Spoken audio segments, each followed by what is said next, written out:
Assalamualaikum warahmatullahi wabarakatuh. Waalaikumsalam warahmatullahi wabarakatuh. Alhamdulillah, kurang sami-sami manjatkeun puji sareng syukur kehadirat Allah Subhanahu wa taala. Urang biasa dilingkulung dina rendet ieu. Oge salawat sareng salam pamugi dilimpahkeun ka junjungan urang sadayana Kanjeng Nabi Muhammad sallallahu alaihi wasallam. Sahabatna tuluy urang sadaya salaku umatna, mudah-mudahan urang kalebet iman anu taat di akhir zaman teh. Bapak Ibu yang saya hormati, pada kesempatan ini saya mohon izin dan mohon maaf ya untuk menampilkan panggilan untuk memimpin diskusi dalam rangka proses pembuatan visi sekolah. Itu bukan berarti visi sekolah teh harus dirubah yang sudah ada, bukan, tetapi bagaimana panggilan sebagai CGP mungkin kedepannya beliau juga akan jadi pemimpin sekolah, bagaimana cara merumuskan visi sekolah. Karena selama ini ke belakang ya karaos ku abi we kapungkur kedah ngadamel visi surpa kepala teh sok nyieun visi di imah masing-masing isu kumpulkeun mereka puyeng bawaan hese nyieun visi sekolah teh. Ternyata dengan cara seperti ini tidak begitu susah merumuskan visi. Mudah-mudahan dengan adanya ini khususnya bagi Pagilan ada manfaat, khususnya bagi Pagilan, kemudian umumnya bagi kita semua. Bagaimana siapa tahu di antara bapak-bapak juga nanti ada yang jadi pemimpin sekolah, bagaimana cara merumuskan visi sekolah. Sebagai pengantar, cukup sekian dulu ya. Kami serahkan sepenuhnya pada Pagilan untuk memimpin diskusi ini. Kami silakan. Bismillahirrahmanirrahim. Assalamualaikum warahmatullahi wabarakatuh. Waalaikumsalam warahmatullahi wabarakatuh. Selamat pagi Bapak Ibu rekan-rekan guru SMP 3 Cisewu yang terhormat Bapak Kepala Sekolah yang saya hormati Bapak Sumayati sebagai pengajar praktik ya, dan rekan-rekan semuanya dari staf tenaga administrasi sekolah yang saya banggakan. Dalam kesempatan kali ini kita akan berusaha mungkin ya, agendanya adalah mencoba untuk merumuskan, memaparkan visi sekolah yang sebetulnya sudah saya buat dalam tugas CGP sebelumnya, dan juga saya akan mencoba memaparkan ya, prakarsa perubahan untuk mewujudkan visi tersebut. Nah, Bapak dan Ibu, ketika kita berbicara visi gitu ya, seolah-olah kita itu berbicara mengenai mimpi yang ada, yang ingin diwujudkan anak-anak kita tuh nanti seperti apa. Itu ya kurang lebihnya seperti itu yang dimaksud dengan mimpi itu. Nah, ketika kita merumuskan sebuah mimpi, nah sebelum kita masuk ke dalam mimpi tersebut, saya ada beberapa pertanyaan. Mungkin nanti Bapak Ibu bisa membantu saya untuk merumuskan ya. Ini ada beberapa pertanyaan. Jadi yang pertama misalkan murid impian Bapak Ibu itu seperti apa? Ya, ini kan kita berbicara mimpi dulu. Terus saya memimpikan murid yang seperti apa? Saya percaya bahwa murid adalah di sekolah saya mengutamakan apa? Terus murid di sekolah saya sadar betul bahwa titik-titik, dan saya dan guru lain di sekolah saya itu yakin untuk saya dan guru lain di sekolah saya paham bahwa bla bla bla bla. Nah, silakan nanti Bapak Ibu guru menuliskan kalimat tumpang ini. Mungkin saya akan kasih waktu 5 menit saja ya, dan kita akan diskusikan hasil. Oke, bisa dipahami ya Bapak Ibu? Oke, terima kasih. Apa ya?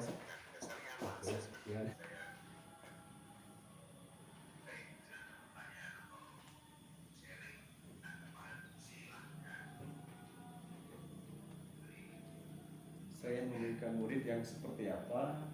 Saya percaya murid bahwa murid adalah, silakan di lajengkeun di kalimatnya Bapak Ibu. Orang sama-sama.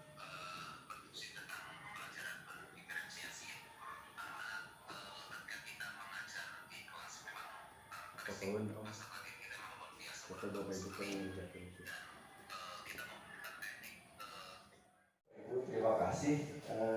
Saya sudah menerima ini tulisan Bapak Ibu ya mengenai murid impian dengan melanjutkan kalimat rumpang yang sudah saya sajikan di sini. Mungkin saya akan sedikit membahas nih masukan-masukan dan murid impian dari Bapak Ibu. Yang pertama dari Pak Rudin ya. Dari Pak Rudin, beliau memimpikan murid yang cerdas, terampil dan memiliki iman dan takwa. Wah, luar biasa ya.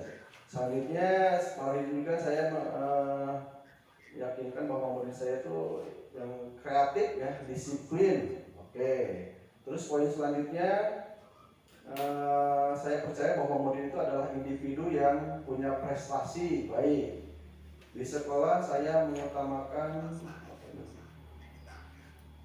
pembelajar pelayanan untuk anak didik, luar biasa Pak ini. Terus juga di sini memiliki keinginan dalam berbagi ini Pak ya. Terus selanjutnya yakin untuk melaksanakan pendidikan. Saya paham bahwa dalam sekolah saya dan siswa punya kemauan,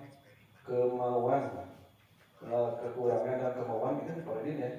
Oke, itu salah satu masukan dari Pak Rodin mengenai murid impiannya. Yang selanjutnya ini dari Pak Suendi meyakini bahwa murid yang taat dan patuh aturan yang berlaku. Mimpi-mimpinya ya. Selanjutnya, saya memimpikan murid yang berbakti kepada orang tua dan gurunya. Oke, luar biasa nih dari Pak Wawan kalau tidak salah ya. Yakin bahwa murid itu orang yang dapat dibentuk dan diarahkan menjadi orang yang beriman dan bertakwa. Oke, itu salah satu masukan juga dari Pak Wawan mengenai murid impiannya. Terus juga ini dari Pak Suhedi, saya memimpikan murid yang kreatif, aktif, pintar, ya, taat, religius juga masuk di situ ya. Saya percaya bahwa murid adalah objek yang harus jadi tanggung jawab kita. Oke. Di sekolah saya mengutamakan pendidikan moral karena saat ini melihat fenomena karakter siswa itu kurang menghargai atau mematuhi peraturan. Ya, biasa. Ini dari Pak Jaja, murid impian beliau itu yang pertama berakhlakul karimah, ya, memiliki akhlak yang baik, memiliki kompetensi yang positif, memiliki perilaku yang proaktif, akhlak yang baik, terus untuk menumbuhkan pribadi yang memiliki akhlak yang baik juga ya. Terus juga dengan akhlak yang baik dapat menentukan atau membentuk pribadi yang baik juga. Oke, Bapak Ibu, saya sudah bisa sedikit menyimpulkan ya. Kita bisa menyimpulkan dari impian Bapak Ibu mengenai murid impiannya. Kalau saya lihat di sini, memang yang nomor pertama itu kalau kita lihat kita semua di sini memimpikan murid yang religius ya, murid yang religius karena betul tadi seperti apa yang dikatakan oleh Pak Sendi, karena melihat fenomena sekarang ini dengan pergaulan yang seperti itu ya, mungkin salah satu yang harus kita lakukan untuk mengkantor gitu ya pergaulan di luar yang seperti itu dengan menanamkan keimanan dan ketakwaan. Jadi kita bisa menyepakati salah satu poinnya adalah visi kita itu menjadi membentuk karakter atau murid yang religius. Ya, kita bisa mengambil titik temunya. Terus selanjutnya juga saya mengambil di sini dari masukan dari Bapak Ibu kreatif ya, salah satu dimensi juga dari pelajar Pancasila membentuk manusia atau siswa yang kreatif ya, proaktif gitu, terus juga memiliki rasa kebersamaan, bisa berkolaboratif juga ya. Nah Bapak Ibu terima kasih, Bapak Ibu sudah merumuskan murid impian Bapak Ibu di sekolah. Dan ternyata Bapak Ibu, setelah saya melihat masukan dari Bapak Ibu semua ini, ternyata tidak jauh dengan visi yang sebelumnya sudah saya paparkan ya, tugas CDP. Ini boleh saya tampilkan Bapak Ibu untuk visi yang sudah saya bentuk sebelumnya, sudah saya rumuskan sebelumnya. Nah, ternyata ini ya, lihat Bapak Ibu boleh perhatikan di sini. Ternyata kita memiliki visi yang sama kalau gitu ya, kita tarik benang merahnya, visi guru penggerak yang sudah saya bentuk sebelumnya. Jadi ingin mencetak peserta didik atau murid yang religius, itu tadi ya, religius, terus juga kreatif dan inovatif. Ya, kenapa religius? Tadi alasannya untuk menjawab tantangan zaman, karena dengan menjawab tantangan zaman tersebut salah satunya dengan pendekatan keagamaan atau religius. Alhamdulillah ya di sekolah kita Pak Jaja sudah melakukan prakarsa di sini dengan mengadakan kegiatan seperti sholat duha dan apalagi Pak, sholat duha berjamaah juga ya, terus juga ada tahfidz Quran ya, sampai ke tajwidnya juga. Nah, itu salah satu cara untuk membentuk siswa-siswi kita menjadi peserta didik yang religius, kreatif dan inovatif untuk menjawab tantangan zaman yang sekarang. Mungkin karena sekarang itu sudah masuk ke dalam zaman digital gitu ya, dituntut seorang siswa itu untuk menjadi siswa yang kreatif dan inovatif. Inovatif salah satunya adalah penguasaan terhadap teknologi informatika yang sekarang itu perkembangannya sangat luar biasa. Baik Bapak Ibu, kira-kira nih menurut Bapak Ibu visi guru penggerak yang sudah kita rumuskan bersama ini bisa disepakati tidak Bapak Ibu? Seperti ini, mencetak prestasi didik yang religius, kreatif dan inovatif gitu ya. Tentu saja ini maknanya sangat dalam sekali kalau diuraikan ya. Tapi dari semua pemaparan Bapak Ibu, saya rasa dengan 3 dimensi ini, religius, kreatif dan inovatif, bisa mewakili impian murid impian dari Bapak Ibu di sekolah kita yang tercinta ini. Begitu ya Bapak Ibu. Terima kasih Bapak Ibu sudah bersama-sama kita merumuskan visi sekolah yang akan kita jalankan bersama-sama. Tapi yang terpenting mungkin kita sudah merumuskan visi, nilai yang terpentingnya adalah berarti kita bisa melaksanakan sama-sama berkolaborasi untuk mewujudkan visi sekolah itu. Itu yang terpenting gitu. Kalau visinya banyak-banyak tapi langkah nyatanya tidak ada kan sama juga dengan nonsens. Tentu saja saya sebagai CGP tidak bisa melakukan prakarsa perubahan untuk mewujudkan visi ini sendirian, tapi saya membutuhkan dukungan rekan-rekan semua untuk kita sama-sama mewujudkan mimpi-mimpi kita ini. Ya, saya rasa begitu ya Bapak Ibu, sepakat ya? Oke, terima kasih. Baik Bapak Ibu, untuk mewujudkan visi guru penggerak ini, yaitu mencetak peserta didik yang religius, kreatif dan inovatif, sebelumnya saya juga sudah merumuskan prakarsa perubahannya untuk mewujudkan visi ini. Oke, boleh dilihat di sini Bapak Ibu, prakarsa perubahan yang saya gagas sebelumnya itu adalah mewujudkan murid-murid yang kreatif dan inovatif melalui pelatihan konten kreator gitu ya. Ini untuk menjawab tadi kalau yang prakarsa perubahan di religius, saya rasa Pak Jaja sudah lebih dulu daripada saya sudah melakukannya ya, sudah luar biasa itu dengan adanya sholat duha berjamaah, dengan adanya tahfidz itu sudah sangat luar biasa prakarsa perubahannya. Jadi saya membidik kepada tadi dimensi untuk yang kreatif dan inovatifnya. Yang saya jadikan prakarsa perubahan di sini adalah kreatif dan inovatif melalui pelatihan konten kreator. Kenapa konten kreator? Konten kreator itu kan kita, anak didik kita pada saat ini adalah konsumen dari konten kreator ya. Kita nonton saja, nonton YouTube, nonton TikTok gitu, tanpa adanya keinginan kita yang membuat begitu. Padahal sebetulnya Bapak Ibu, seperti yang kita ketahui menjadi seorang konten kreator kan selain dari melatih kreativitas dan inovasi siswa, di situ terdapat keuntungan juga secara finansial. Jadi tidak ada salahnya ketika kita melakukan pelatihan ini yang asalnya siswa kita itu hanya konsumen saja, nonton TikTok, scroll TikTok saja gitu ya, nonton YouTube, menghabiskan kuota saja. Nah, bagaimana kalau asalnya kita terus jadi konsumen, kita merubah mindsetnya menjadi seorang yang menciptakan konten-konten itu, jadi produsennya gitu ya. Nah, salah satunya dengan melakukan pelatihan konten kreator. Nah, prakarsa perubahan ini dibuat berdasarkan kanvas Babja ya Bapak Ibu. Jadi Babja itu adalah akronim ya. Dari B-nya itu adalah buat pertanyaan utama. Nah, kanvas Babja ini atau prakarsa perubahan ini dibuat berdasarkan keunggulan atau nilai positif atau keunggulan yang kita miliki di sekolah. Jadi kita tidak berbicara apa kekurangan sekolah kita, tidak. Tapi kita mencarinya apa yang kita punya, apa yang kita miliki di sekolah kita. Nah, itu dimunculkan untuk melakukan prakarsa perubahan gitu. Jadi B yang pertanyaan itu buat pertanyaan utama, bisa di Bapak Ibu lihat di sini pertanyaannya, apa yang harus dilakukan untuk mewujudkan murid yang kreatif dan inovatif. Terus juga mengapa pelatihan konten kreator ini bisa menjadi sarana untuk mewujudkan murid yang kreatif dan inovatif. Tindakan penyelidikannya yang pertama tentu saja saya akan melakukan, kita semua akan melakukan berdialog dengan kepala sekolah, rekan sejawat, siswa dan wali murid ya, untuk mensosialisasikan mengenai murid kreatif dan inovatif. Selanjutnya untuk A ya, tadi kan B-nya adalah yang B-nya kan tadi adalah buat pertanyaan utama nih. A-nya dari akronim Babja itu adalah ambil pelajaran.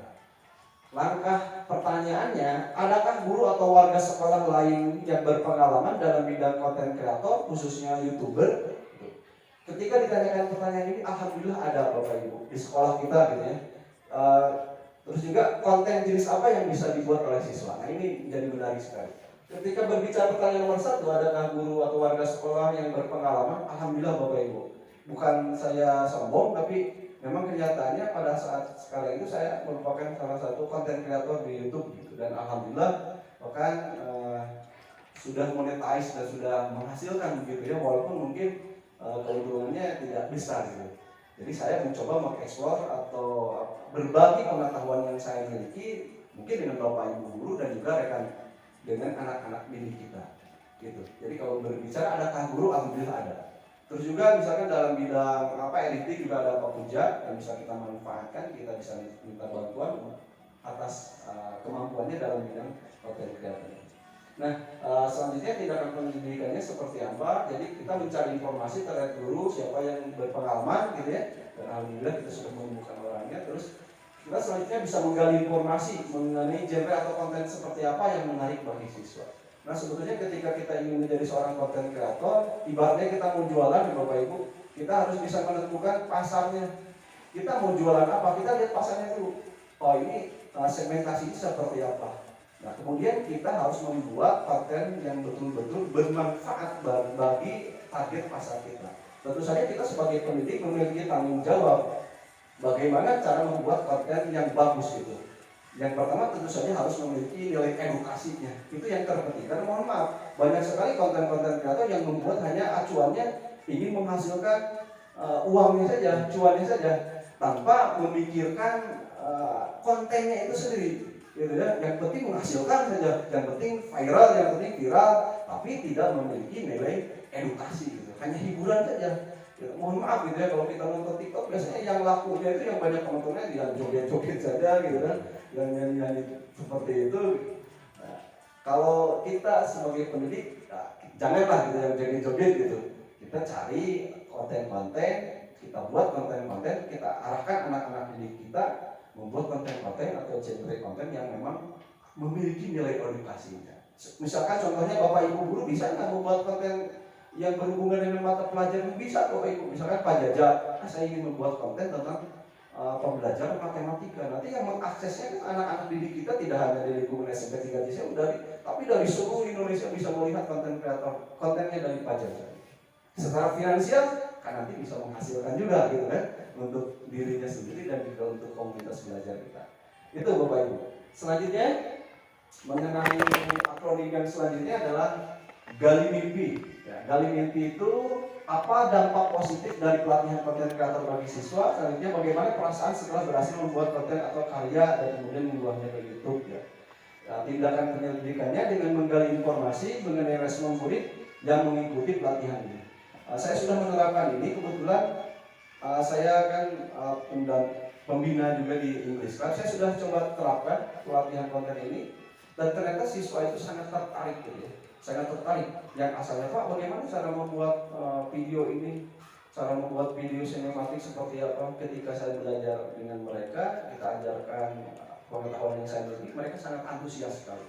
Sangat antusias sekali. Kemudian selanjutnya, tindakan penyidikan selanjutnya kita bisa membuat draft laporan capaian proses setiap minggu ya.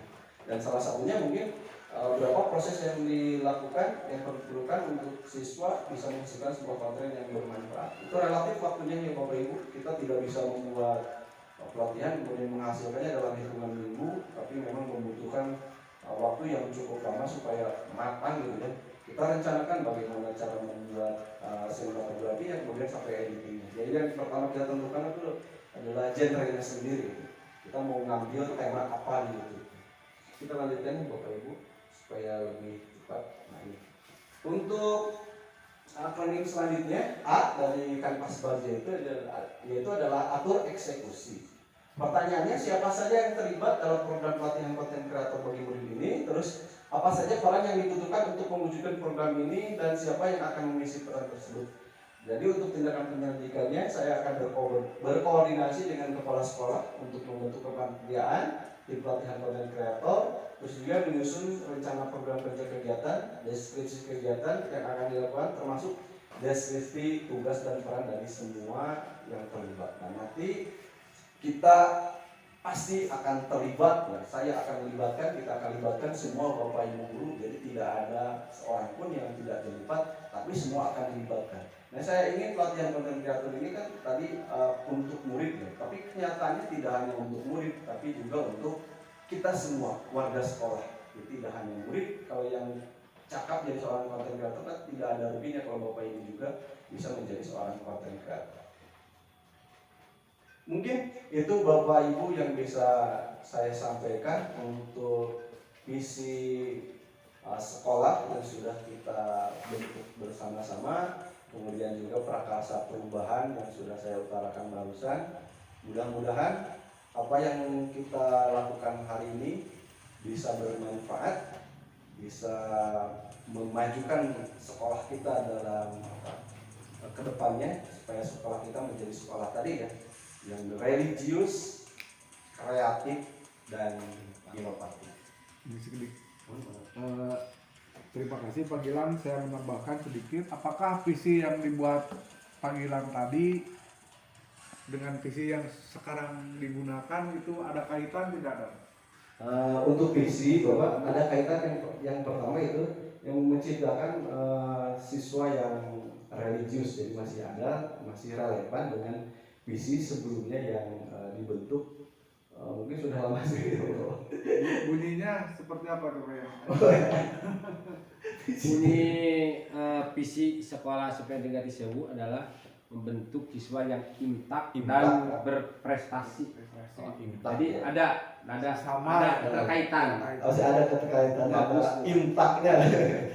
Kalau sekarang mungkin bahasanya religius gitu ya.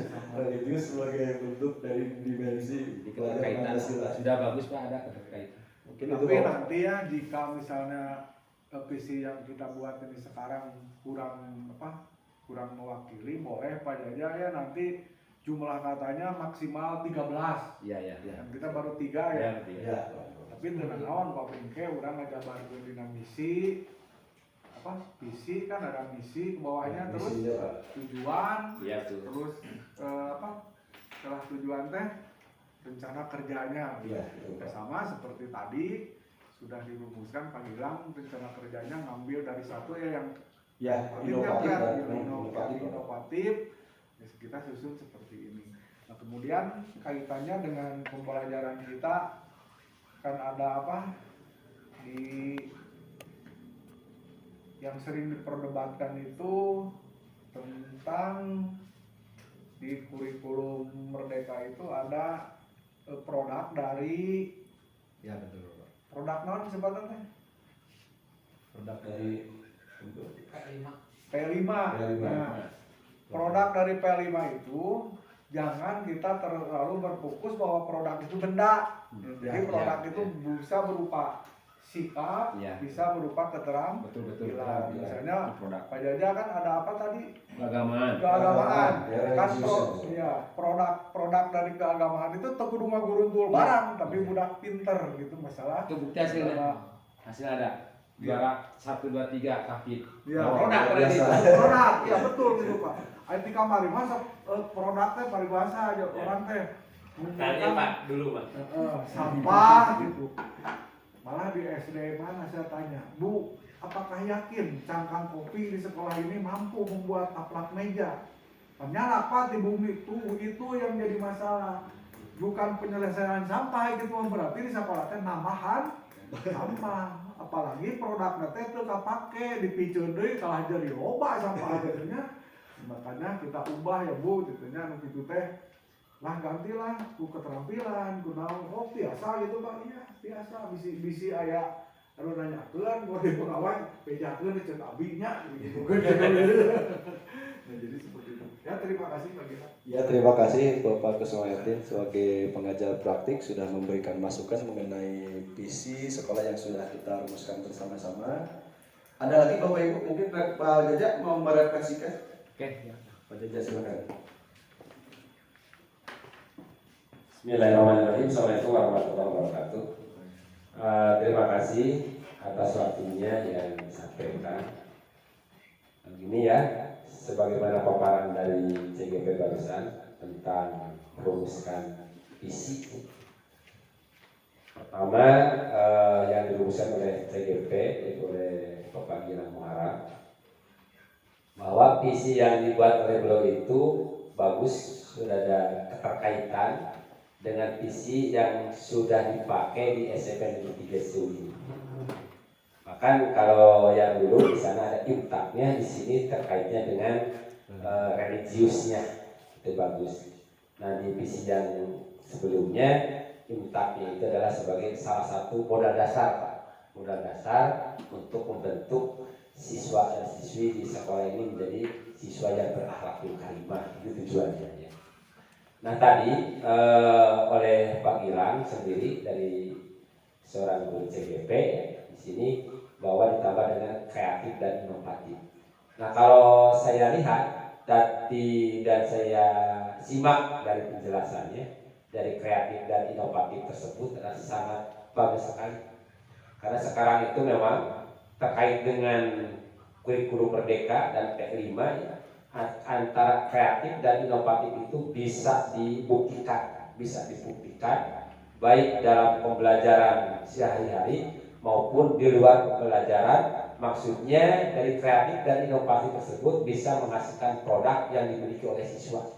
Itu dari kata kreatif dan inovatif. Dan lebih jelasnya berarti untuk penjabaran dari kreatif dan inovatif tersebut adalah nanti akan dituangkan dalam misi dan tujuan, pasti akan dituangkan seperti itu ya. Jadi salah satunya tadi dipaparkan untuk dari konten inovasi. Nah ya, terima kasih Pak Gilang sebagai guru penggerak, calon guru penggerak ya. Mudah-mudahan kita semua di SMP Negeri 3 SC itu mendapat imbas baiknya untuk merubah perubahan-perubahan menuju kepada hal-hal yang positif, terutama kita menekankan kepada putra putri atau calon peserta kita di sekolah kita ini. Itu hasilnya. Karena insya Allah dengan modal akhlakul karimah, dengan modal imtak, kesananya siswa-siswa kita ini akan berjalan dengan baik dan mulus sesuai dengan cita-cita kita. Itu ada. Terima kasih. Wassalamualaikum warahmatullahi wabarakatuh. Tenun Pak. Sampai dia bisa kediknya. Mengapa? Dan mohon maaf sedikit ya. Kemudian di ini ya di Pagilan, contohnya kebetulan sedang ditayangkan ada di sana berdialog para sekolah, teman sejawat dan siswa. Nah untuk bekerja sama dengan guru yang lain itu kita tidak berfokus kepada bahwa si A ini guru mapel anu, oh ini mah tahfidz guru agama, tidak seperti itu. Jadi siapa saja yang dianggap mampu dan mau, ya kan manusia itu kemampuan tinggi, ilmu luhur, tapi ada yang seperti itu. Pak Jaja, entong Pak Jaja mah tong ajar tahfidz dari guru agama, tidak seperti itu, ya. Bahkan kita seringnya yang membimbing anak olahraga, kok bukan guru olahraga gitu ya, ternyata berhasil gitu ya, sama saja. Jadi kita dengan rekan sejawat ini siapa saja yang mampu dan terampil untuk melaksanakan sebuah program. Nah, untuk yang seperti ini saya harap ya semua guru membuat seperti ini. Ya, Pak Wawan guru PKN mau menonjolkan di bidang apa, gitu ya. Jadi kalau kita sudah semua guru sudah seperti ini, mudah-mudahan kedepannya ya sekolah kita lebih maju dan produknya bisa dilihat oleh masyarakat, gitu ya. Meskipun sulit, kita beranjak yang berangkat dari bawah, mudah-mudahan kita akan mencapai puncak pada suatu saat. Terima kasih, kira-kira. Baik, Bapak, terima kasih untuk Bapak Kusmayati yang sudah menambahkan ya dalam proses diskusi perumusan visi sekolah dan prakarsa perubahan ini. Mungkin Bapak Ibu yang lain ada yang mau menambahkan lagi? Pak Wan? Cukup? Pak Sendi? Pak Redi? Pak Inten cekap baik Bapak? Baik Bapak Ibu, kalau tidak ada yang harus dibicarakan lagi, saya rasa diskusi kita yang menarik ini sudah sampai di penghujung ya. Yang terpenting betul tadi kata Pak Kusmayatin, kita bisa bekerja sama, tidak melihat apa-apa, tapi kita harus terlibat semuanya untuk melakukan prakarsa perubahan sehingga visi yang sudah kita rumuskan bersama-sama itu bisa terwujud dengan baik. Baik Bapak Ibu, terima kasih atas kedatangannya. Mudah-mudahan apa yang sudah kita lakukan hari ini mendapatkan ridho dari Allah Subhanahu wa taala demi kemajuan sekolah kita yang tercinta ini. Untuk menutup acara ini mungkin kita ucapkan basmalah. Terima kasih. Billahi taufiq wal hidayah. Wassalamualaikum warahmatullahi wabarakatuh. Waalaikumsalam warahmatullahi wabarakatuh.